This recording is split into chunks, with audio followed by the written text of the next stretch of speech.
Dans la tourmente du transgenre, Pascal Colaquez, vous êtes psychothérapeute, membre du FCLL et chargé de cours à l'Université de Balamand. Vous travaillez sur les questions liées au genre et à la sexualité, en particulier avec des personnes transgenres. Vous allez nous parler de ces personnes qui, comme le dit Colette Solaire dans un article intitulé « Nouvelle économie sexuelle », ces personnes bricolent avec les hormones et la chirurgie, mais ce n'est que bricolage qui fait la preuve, par le contraire, de ce que l'organisme nous est imposé, comme un réel. Qu'en est-il de cette anatomie qui tient au réel? Ces personnes qui ont choisi, entre deux guillemets choisi, de faire la transformation transsexuelle, avaient-elles vraiment le choix ou elles avaient été choisies de le faire? Quelle modalité de jouissance adoptent-elles? À vous, Pascal, de nous les expliquer.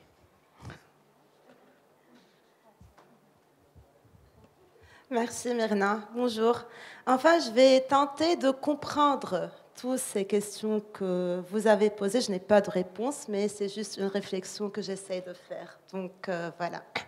Donc dans la tourmente du transgenre, donc construire sa continuité d'être en tant qu'être humain individuel, c'est d'abord habiter son corps. Pour Winnicott, nous naissons un corps et nous devons le devenir. Ce défi développemental que nous devons tous négocier pour personnaliser notre corps n'est pas simple. Encore plus pour les personnes transgenres, pour qui ce développement fondamental est compliqué par une expérience de corporéisation.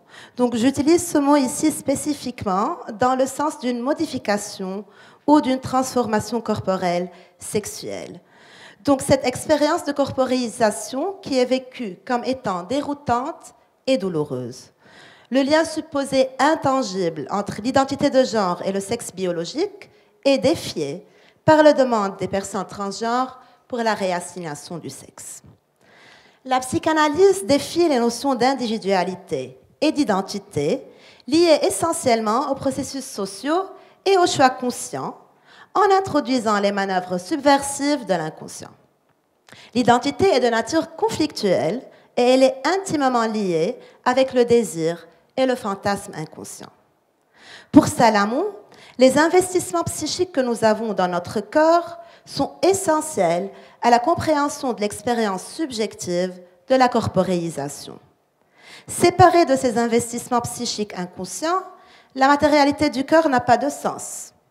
Comme l'a dit Lacan, l'important est de saisir comment l'organisme vient à se prendre dans la dialectique du sujet.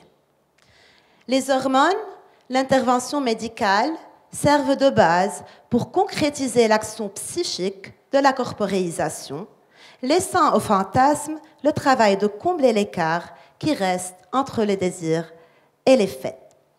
Le corps modifié par le genre est destiné à servir l'imaginaire du sujet.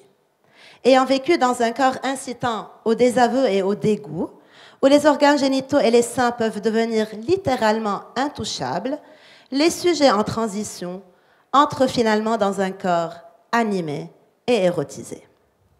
Dans ce texte, je propose d'essayer de comprendre l'expérience de Nadia, femme transgenre, comme expérience subjective de la corporéisation.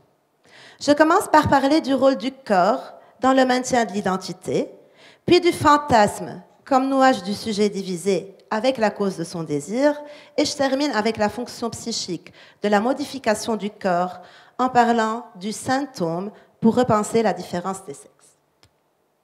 Donc Nadia est une femme transgenre, c'est-à-dire elle est née homme, s'identifie comme femme et veut faire les modifications corporelles nécessaires.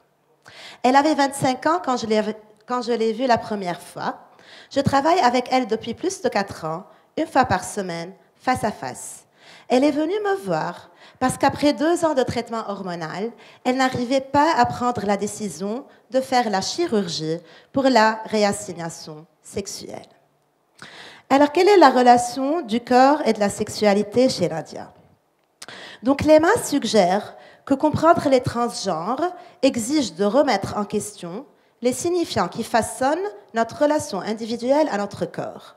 Cela demande une réflexion sur le rôle central du corps dans le développement et le maintien de l'identité. Pour Salamon, le désir, le corps et l'être sont présentés comme une série de propositions relationnelles qui s'étendent, construisent et défont, substituent et reconfigurent les sensations, les perceptions et les relations. Elle ajoute qu'une relation possessive avec notre corps n'est possible que par l'engagement avec le fantasme. Le schéma corporel, ce sentiment que j'ai, que mon corps m'appartient, est en soi une structure du fantasme.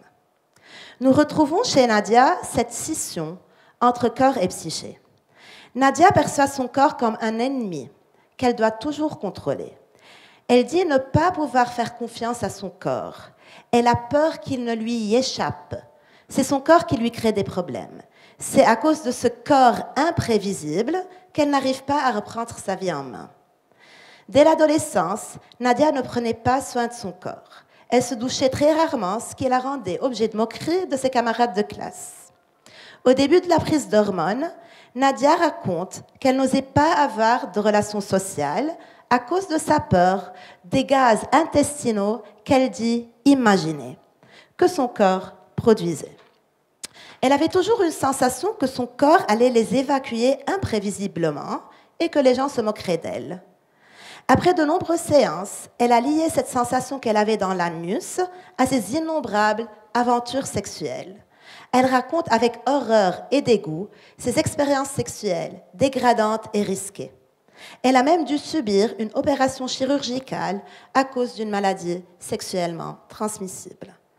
La sensation des gaz intestinaux ayant disparu, elle a déplacé cette impossibilité de contrôle corporel sur sa voix. Elle ne peut pas travailler, faire des courses, avoir des relations sociales, des relations intimes ou même sexuelles parce qu'elle ne peut pas contrôler sa voix. Sa voix glisse ou même disparaît soudainement, c'est ce qu'elle dit. Sa voix va la décevoir. Nadia exprime qu'elle préfère s'isoler à la maison, clouée devant son ordinateur, à regarder des films et à fantasmer d'être l'héroïne dont le prince charmant tombera amoureux. Que s'est-il passé? Comment Nadia est-elle arrivée à cette impasse? Pour Lacan, la jouissance donne sa poussée à la pulsion. L'objet de la pulsion est un objet perdu, insaisissable, jamais atteint. C'est l'objet cause du désir.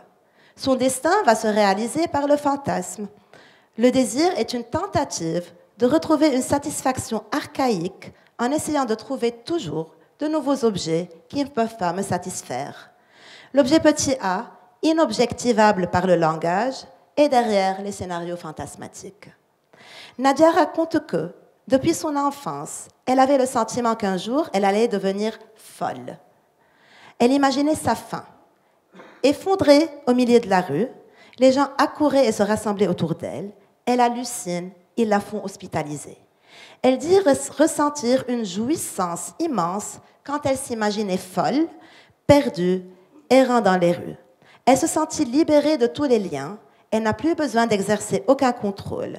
Elle lie le fait de devenir femme avec le fait de devenir folle. Pour Lacan, la jouissance est essentiellement phallique. Or, chez Nadia, la jouissance est autre. Nadia, qui s'identifie comme transfemme, a le fantasme d'être une femme. Elle essaye de réaliser ce fantasme, mais la réalisation du fantasme rate toujours. Alors, qu'est-ce qui va se passer? Va-t-elle arrêter d'être un sujet désirant et essayer de réaliser son fantasme de devenir folle, ou bien elle va réussir à produire un symptôme? Est-ce qu'on peut utiliser le symptôme pour repenser la différence des sexes? Pour Gerovici, ce qui est en jeu chez les personnes trans, c'est moins la fluidité du genre que de trouver une manière d'être. Pour elle, la théorie du symptôme de Lacan offre un cadre innovateur pour repenser la différence sexuelle. Lacan a reformulé le complexe d'Oedipe de Freud pour en faire ressortir la domination du nom du père. Plus tard, Lacan propose le symptôme comme moyen de renouer avec la structure psychique, ce qui n'avait pas été noué à cause de l'échec du père. Le symptôme est ce qui aide à tolérer l'absence du rapport sexuel. La notion de symptôme de Lacan relie ainsi le fantasme, le registre symbolique et la place du réel aux possibilités infinies pour la jouissance. Le sexe peut avoir ses raisons, mais elle reste toujours inconnue, car la différence sexuelle résiste obstinément à la symbolisation. Cette impossibilité peut produire un symptôme. Ce symptôme reste au-delà de la représentation symbolique et existe au dehors de l'inconscient structuré comme un langage. En ce sens, le symptôme est plus proche du réel. Dans certains cas, la transformation transsexuelle d'une personne est de l'ordre du symptôme ou la transformation est rapportée comme aboutissant à un renouage des trois registres réel, symbolique et de l'imaginaire. En conclusion, pour Lema, si l'impulsion inconsciente de la modification du corps est de supprimer l'empreinte du grand autre telle qu'elle est vécue dans le corps, les pratiques transgenres n'apportent pas un soulagement et une plus grande cohésion. Au contraire, cela peut déclencher une rupture. Pour réussir, il faut qu'elle soit liée à la capacité de l'individu à raconter son nouveau corps comme reconstruit avec une histoire. Il s'agit de reconnaître notre relation avec le corps donné et ce que cela signifie pour nous dans l'inconscient.